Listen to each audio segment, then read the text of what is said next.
Hi everyone, welcome. My name is Kira and I will be presenting on behalf of Team Diplomats today. Our project is called Rethink DV and it's an educational mobile app. The foundation behind our design stems from the lack of reliable support services for male victims of domestic violence. So basically, we're honing in on the issue of domestic violence by targeting service providers in Queensland rather than the victims themselves. Statistically, yes, women are reported to be more frequently abused by male perpetrators. However, the data published on male victims is misrepresentative of the population. 76.4% of male victims don't seek help from service providers due to a severe distrust in the system. And of the remaining men that do reach out for support via helplines, they report their experiences with service providers as dismissive or actively unhelpful. So, how do we improve this unsatisfactory level of support given to men? Well, we've got to change the way in which service providers respond to male victims of DV. And how do we do that? Through a 66-day app challenge. This idea derives from literature that proclaims it takes approximately 66 days to change a habit, give or take. The app will consist of 66 learning modules, one for each day of the program.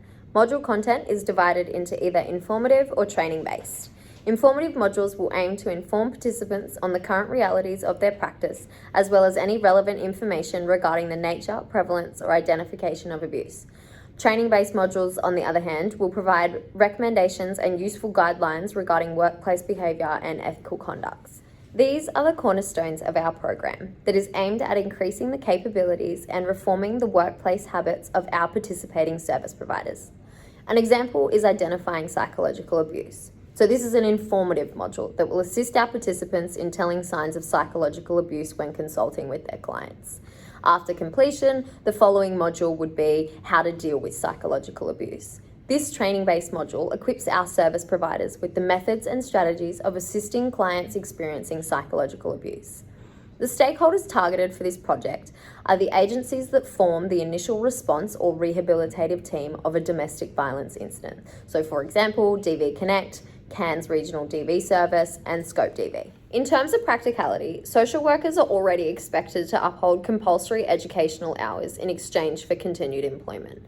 Therefore, we propose the participation in our program be mandated to contribute to these pre-existing staff requirements. Our intention is to collaborate with Victims of Crime Queensland to produce an accredited certificate of completion that qualifies participants as specialised support persons for male victims of domestic violence. In order to efficiently fund the incentives and launch the app via a free download link for participants, our team will apply for the Entrepreneurs Program that grants Australian startup businesses with funding between $13,000 and $250,000 dependent upon estimated project value.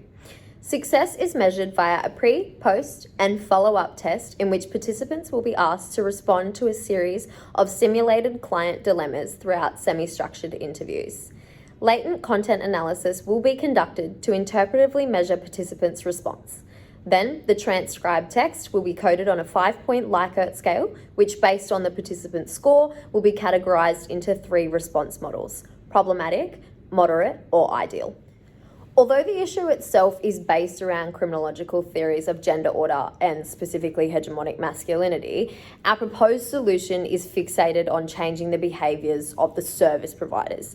Therefore, we have utilised the trans-theoretical model of change, a psychological approach that focuses on changing behaviours through a 5-stage process: pre-contemplation, contemplation, preparation, action, and maintenance. We predict that the successful completion of our 66-day challenge will accurately contribute to increasing the capabilities and response methods of participating stakeholders, and that, as a result, men who access help via DV service providers will experience a more helpful, supportive, and interactive healing process. We believe the successful launch of our one-of-a-kind app challenge may go down as one of the most significant milestones in disrupting the progression of abuse within relationships today. So I'll leave you with this. If it was your brother, uncle, dad, son, or friend, and you found out they were suffering from abuse, what kind of experience would you want them to have with the system? Thank you.